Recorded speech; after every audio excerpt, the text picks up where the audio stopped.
I'm in Shenandoah National Park. This is the Dickey Ridge Visitor Center, mile marker 5. There's my little red car, and I'm going to be heading across Skyline Drive and looking for the trailhead for the Fox Hollow Loop. It's fairly short, maybe a mile and a half. Depending on the trail conditions, I might try and do a little bushwhacking when we get down near the bottom of the hike. There used to be an old homestead down here, so let's see what we can find. So I crossed over Skyline Drive. Up there's the Dickey Ridge Visitor Center, and right here's the trailhead. So I'm going to head off to the left this way.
Four-tenths of a mile into my hike, I'm down to 1,860 feet elevation,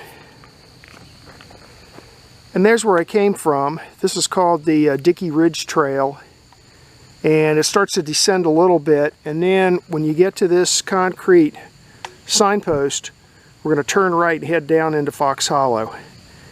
If you keep going straight on Dickey Ridge Trail and follow that for another 4 or 5 miles, you'll walk out of the park up at Front Royal. So, but we're going to take this and head on down into the hollow here. This is where the Fox family lived.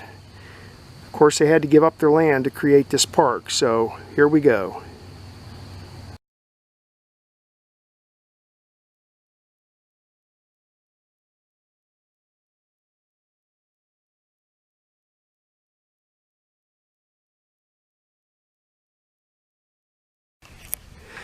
Half mile into my hike, I'm down to 1,800 feet, and there's a pile of rocks. The people that lived up here on the mountains, as they cleared off their fields, they had to do something with the rocks, so they piled them up like this at the edges of the fields. So here's a look at one of them right here. Pretty good pile of rocks.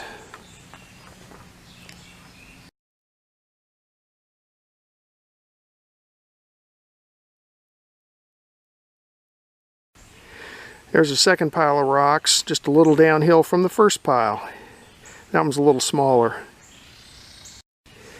Alrighty, here's the third pile of rocks, just a little downhill from the second pile of rocks.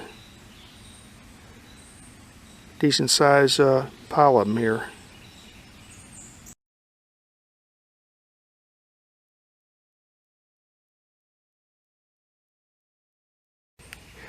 There's the fourth pile of rocks.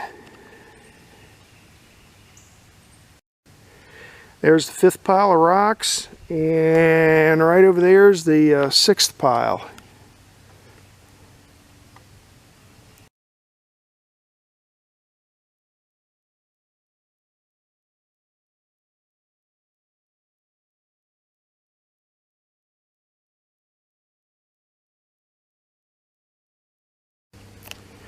Six-tenths of a mile, I'm down to 1,750 feet elevation, and here's the Fox family cemetery.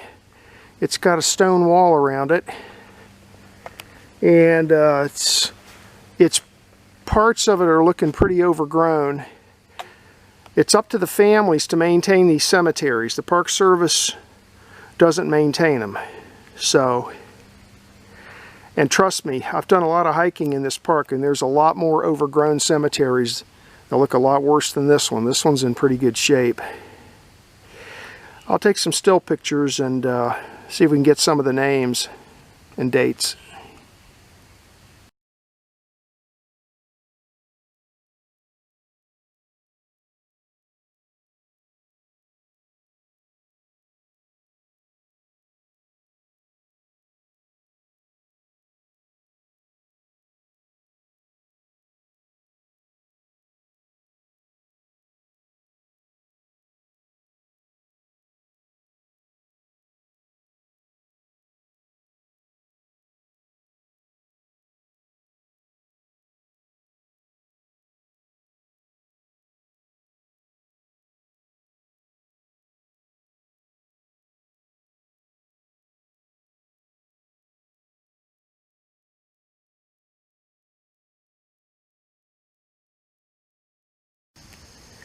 Seven-tenths of a mile into my hike. I'm down to 1,710 feet, and here's a Springbox. Now I think this is put together after the park was created. See, it's a reinforced concrete box. The top's missing. I think I read somewhere that this was put down here to help supply water up to Dickey Ridge Visitor Center, which might have been a lodge in the early days. So anyway, there's that, and then we're just going to continue on this way. I don't know if you saw that rabbit, but there was a rabbit out down there crossing the trail.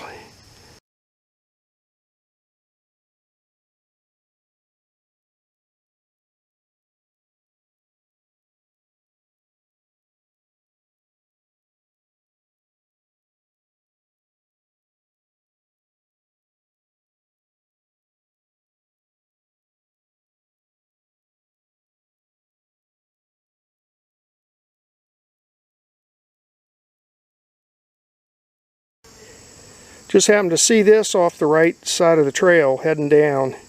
Just old millstone laying there. It's practically buried in the mud. And there's the trail right there. As you come around a bend, there's a dead tree and the old millstone.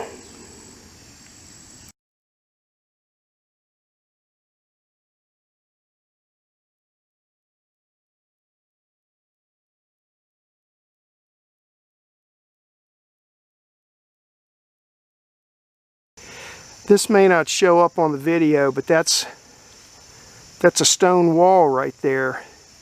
It's just about completely overgrown, but definitely a stone wall going down through there.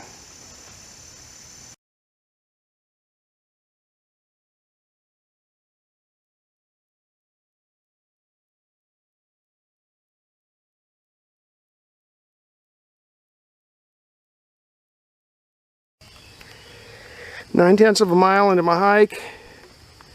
I'm down to 1,680 feet, and I'm off the trail now. I bushwhacked my way back in here a little ways, a few hundred feet, because if you look at this is the remains of an old wall here, and over there maybe that'll show up. You can see that it's a barbed wire fence been torn down, and it's headed down in that direction. And this area coincides with an old road that was shown on one of the maps from like the 1930s. And down that way about 2/10 of a mile, this was an old dwelling, so shown on the map. But it's so overgrown right now, I think this is worth exploring, but I don't think I want to go any further today. It's waist high weeds and stuff.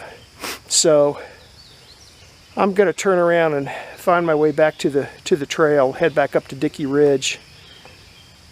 But this might be worth exploring. This is definitely part of an old rock wall or reinforcing for the side of the road, something like that.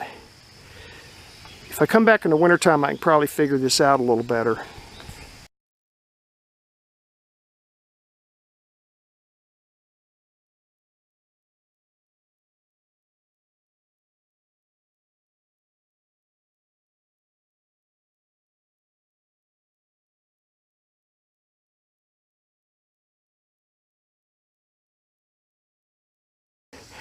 So just to give you a better idea where that old fence and road is, this is where I came from. You come around this hairpin turn here. So there's the hairpin turn, and this starts heading back up the hill.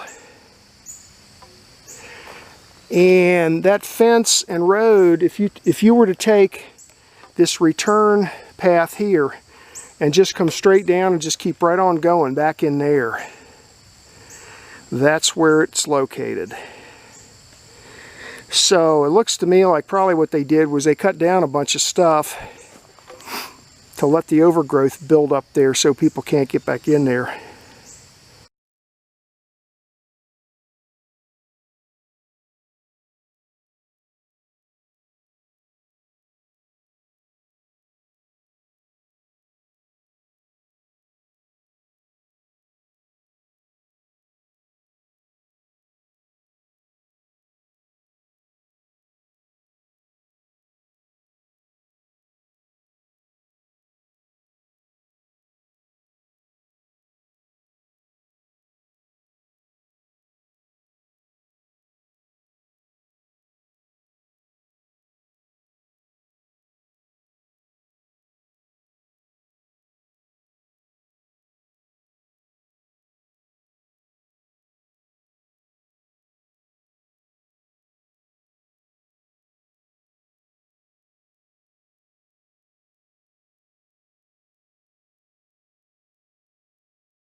This is a map of today's hike. It's two quadrangle maps taped together. The upper half of the map is Front Royal, 1994, and that covers down to here. And then below that, this part of the map is Chester Gap, 1994. Front Royal is up here, and this red line is Skyline Drive coming out of Front Royal and starting to climb the Blue Ridge into Shenandoah National Park. So you come up and you park right here at the Dickey Ridge Visitor Center. This is about mile marker number 5. And then the hike, basically you cross over Skyline Drive and there's a trailhead right here, and you can either go clockwise or counterclockwise. I went clockwise, so I took off in this direction, The first part of this trail to here is called a Dickey Ridge Trail, and that continues on all the way down to Front Royal if you follow it far enough. But when you get to here, there'll be a concrete signpost directing you down the mountain into Fox Hollow.